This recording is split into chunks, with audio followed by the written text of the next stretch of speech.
Sure, you're aware that quite recently there was a video of a bus driver who was suffering from the intense heat in his cab because it wasn't air conditioned, and in fact he had to stop and a member of public poured water over him to help him out. Okay, we finally get to Assembly Member Prince and his question on freedom of speech. Thank you, Chair. Freedom of speech is the cornerstone of our democracy, as is freedom of choice. For example, everyone should be free to change their political loyalties when the opportunity presents itself. Like any of our hard-won freedoms, freedom of speech should never be taken for granted. As politicians and as citizens, we must guard the right to speak freely. We must do so for everyone in society, regardless of their faith, ethnicity, gender, background, sexuality, or political orientation. It is fundamental that in a healthy democracy we're able to have open, robust debates. However, what is clearly not appropriate is for anyone to use language that's intended to promote.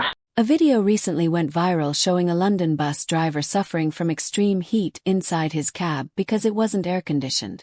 The driver was forced to stop mid-route, and a kind member of the public poured water over him to help.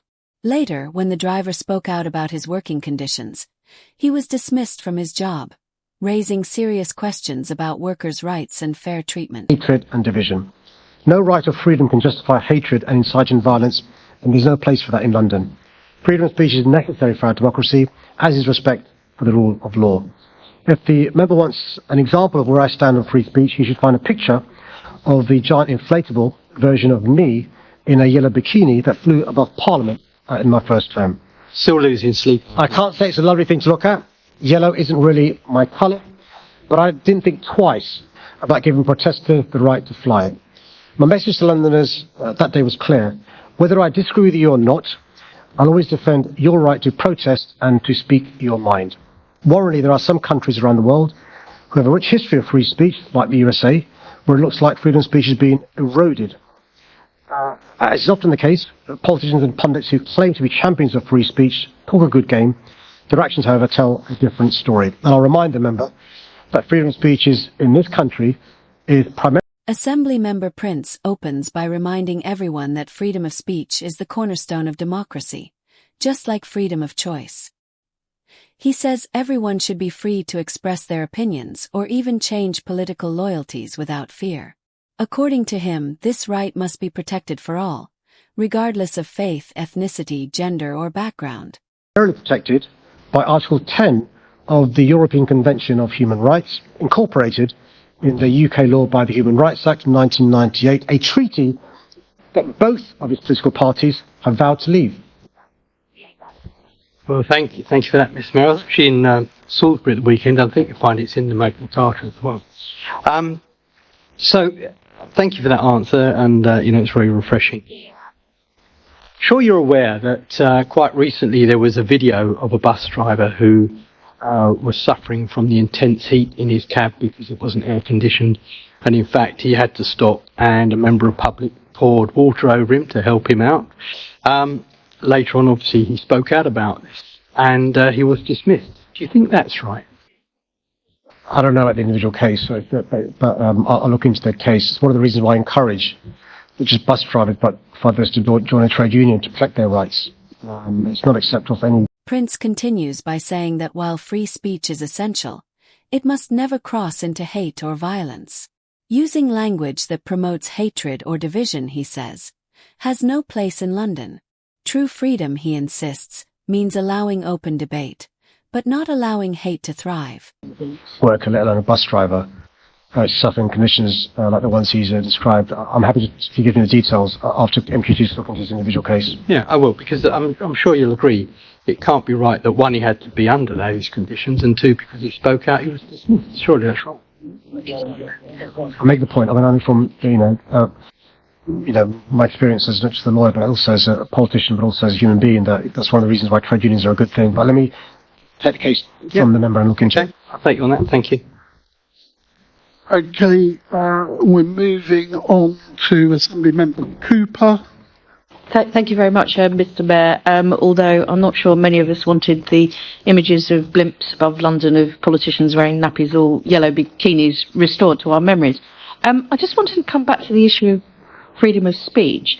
I noticed that Assemblymember Boff posted on social media to say that people in Havering and Redbridge should perhaps have the opportunity to. Mayor Sadiq Khan responds by recalling the famous protest where a giant inflatable of him in a yellow bikini floated above Parliament. He says he didn't like it, but he still defended the protesters' right to fly it, proving that free speech must be protected, even when it targets you personally. Have expressed their opinions about this change from dark blue to turquoise that's taken place with Assemblymember Prince. Assemblymember Boff did post on social media suggesting there should be a by-election, Keith. Do you think that is something that should happen? And also, I just wondered if you think that, 17 months ago you were resoundingly defeated Assemblymember Hall. Do you think Assemblymember Prince has run away from the Conservative group because Assemblymember Hall is back as their leader? Or is there some other reason? Some other reason, do you think? Although it was a ballot, I did vote for her, actually. Chair, I don't like getting involved in family disputes. But I know, just a matter of record, that Keith Prince isn't the first Conservative to leave Conservatives and join Reform. He won't be the last either. And I think we can see not just the group here divided. The mayor warns that even in countries like the United States, once seen as champions of free expression, freedom of speech is now under threat. He also points out that the UK's protection of free speech comes from Article 10 of the European Convention on Human Rights, which some political parties now want to abandon.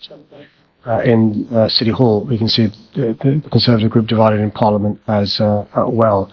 The point I make gently to anybody thinking of changing parties is, we all stood on a platform last May in the general election in July, and I think it's worth reflecting. I don't want to preach in relation to personal choice. It's worth reflecting on promises we made when we stood for election and whether they can be kept. I understand there are challenges when you are elected on the list.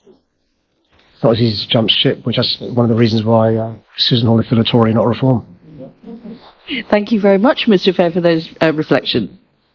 Assemblymember Prince returns to the bus driver case, asking the mayor if it's right that someone was punished just for speaking up.